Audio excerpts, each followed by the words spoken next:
You're listening to an African Elements top news story for June 12, 2025. Please visit our website at africanelements.org for more daily news. The Unseen Scars of Wrongful Convictions by Darius Spearman. The Heavy Cost of Injustice, Kenneth Bullock's Ordeal. Imagine losing more than 10 years of your freedom for a crime you did not commit.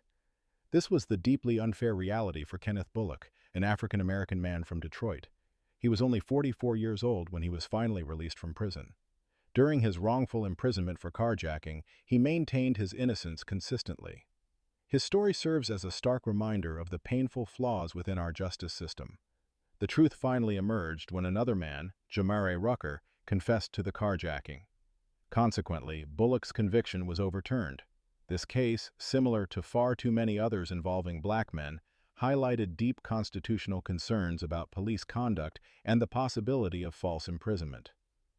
Eyewitness misidentification, a flaw in our justice system.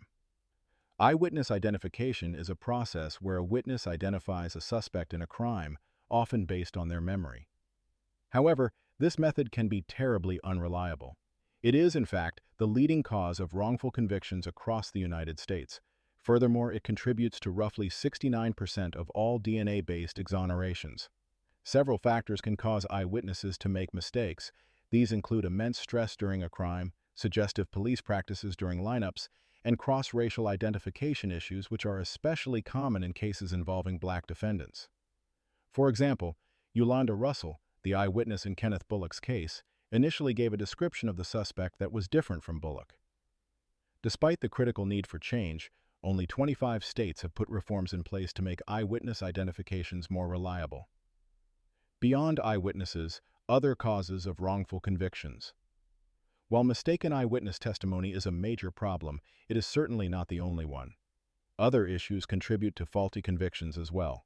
About 14% of wrongly imprisoned people were convicted due to mistakes or alleged misconduct by forensic experts. These errors can happen if evidence is mishandled or misinterpreted during an investigation. The absence of DNA testing, a powerful tool for proving innocence or guilt, further complicates matters. Without reliable DNA evidence, cases often rely more heavily on less dependable forms of proof. For example, police misconduct, such as using suggestive lineup procedures, can significantly impact the fairness of trials and even violate a person's right to due process. The National Registry of Exonerations works tirelessly to track these cases, helping us understand the patterns and advocate for much-needed changes in our legal system. The path to freedom, exoneration, and its aftermath. Exoneration is the official process of clearing a person's name after they were wrongly convicted of a crime. It means that new evidence, perhaps DNA, has definitively proven their innocence. However, achieving exoneration is rarely a quick or simple task. It often involves years of tireless legal efforts and dedicated advocacy to finally correct the grave injustice. Even after gaining their freedom, exonerees like Kenneth Bullock face immense challenges. They frequently struggle to rebuild their lives in a world that moved on without them.